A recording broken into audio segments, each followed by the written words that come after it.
யூலகுண்டாவின் புராணக்கதை. இமயமலையின் ஆழமான பள்ளத்தாக்குகளுக்குள் பனிமூட்டம் சூழ்ந்த மலைச்சிகரங்களுக்கு இடையில் ஒரு சிறிய ஏரிக்குள் கிருஷ்ணர் ஆலயம் உள்ளது. அதுவே யூலகுண்டா ஆகும். கின்னாவூர் மாவட்டத்தின் ரோரா பள்ளத்தாக்கில் சுமார் 12,000 அடி உயரத்தில் அமைந்துள்ள இவ்விடம் உலகின் உயரமான ஸ்ரீகிருஷ்ணர் கோவில் என்பதால் தனித்துவம் பெறுகிறது. மகாபாரத காலத்தில் பாண்டவர்கள் வனவாசம் சென்றபோது இந்த மலையின் மேல் வந்தனர். கடினமான பயணத்தால் அவர்கள் மிகவும் சோர்ந்து இருந்தனர். அப்பொழுது பீமன், அண்ணா, எங்கு பார்த்தாலும் பனி, காற்று, கற்கள் தான் உள்ளன.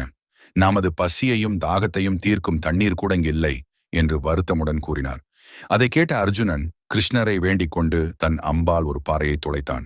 அப்பாறையிலிருந்து பசுமையான ஊற்று பாய்ந்தது. அந்த ஊற்றே பின்னர் குளமாகி யூலகுண்டா ஆனது. கிருஷ்ணனை நினைத்தபடி பாண்டவர்கள் அந்த குளத்தின் நடுவில் ஒரு சிறிய ஆலயம் எழுப்பிச் சென்றனர். காலம் கடந்த பிறகு மலையின் கீழ் வாழும் கிராமவாசிகள் இந்த கோவிலை வழிபடத் தொடங்கினர். அந்த ஆலயத்தில் பாண்டவர்களால் வைக்கப்பட்ட கிருஷ்ண விக்கிரகம் இன்று வரை கிராம மக்களால் வழிபடப்படுகிறது.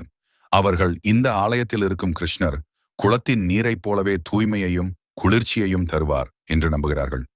புல்லாங்குழல் ஊதியபடி குழந்தை கிருஷ்ணர் தெய்வமாக பனி சூடிய மலைகளுக்குள் சிரித்தபடி நிற்கிறார்.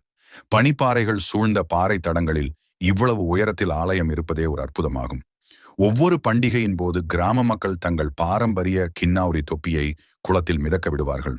தொப்பி எதிர்கரையை அடைந்தால் அது அனுகூலமான அறிகுறி என்றும், நீரில் மூழ்கிவிட்டால் அது தவறான காலம் வரப்போகிறது என்பதற்கான எச்சரிக்கை என்றும் நம்புகிறார்கள். யூலகுண்டாவின் அருகில் உள்ள பகுதிகளில் மருத்துவ சக்தி இருப்பதாக கூறுகின்றனர். சில இடங்களில் நிலம் எப்போதும் சூடாகவும் சில இடங்களில் எப்போதும் குளிர்ச்சியாகவும் இருக்கும். அந்த இடங்களில் வளர்ந்த மூலிகைகள் பல நோய்களை குணப்படுத்தும் என்பதால் கிராம மக்கள் அந்த நிலத்தை தெய்வத்தின் பரிசு என்று கருதுகிறார்கள். அந்த குளத்துக்கு ஒரு அருணோதய தேவதை காவலாக இருக்கிறாள் என்றும், பாண்டவர்களிடமிருந்து வரம் பெற்றவளாக இருக்கிறாள் என்றும் கிராம மக்களால் கூறப்படுகிறது. என் குளத்தில் எவர் உண்மையுடன் விரதம் இருந்து வேண்டுகிறார்களோ அவர்களின் வேண்டுதல்கள் அனைத்தும் நிறைவேறும் என்ற வாக்குறுதி அவளிடம் உள்ளது என்று கூறுகிறார்கள். இன்றும் கிராம மக்கள் வருடந்தோறும் யூலகுண்டாவுக்கு சென்று பூஜை செய்கின்றனர். ஜன்மாஷ்டமி அன்று ஆயிரக்கணக்கானோர் மலையில் ஏறி வந்து கிருஷ்ணரை தரிசிக்கிறார்கள். அவர்கள் யூலகுண்டாவின் நீர் உலகின் எல்லா துக்கங்களையும் கழுவும் என்றும், கிருஷ்ணரின் ஆலயம் மனதில் உள்ள ஏமாற்றங்களையும் கரைக்கும் என்று நம்புகிறார்கள். வனவாசத்தில் அலைந்த பாண்டவர்கள் தங்கள் கைகளால் ஒரு பள்ளத்தை தோண்டினர்.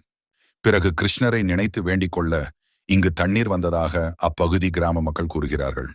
இது பாண்டவர்களின் நினைவையும் கிருஷ்ணரின் கருணையையும் கிராம மக்களின் நம்பிக்கையையும் இன்னும் காத்து வருகிறது. இது போன்ற அரிய தகவல்களை தெரிஞ்சுக்க நம்ம சேனலை சப்ஸ்கிரைப் பண்ணுங்க. ஜெய் ஸ்ரீ கிருஷ்ணா.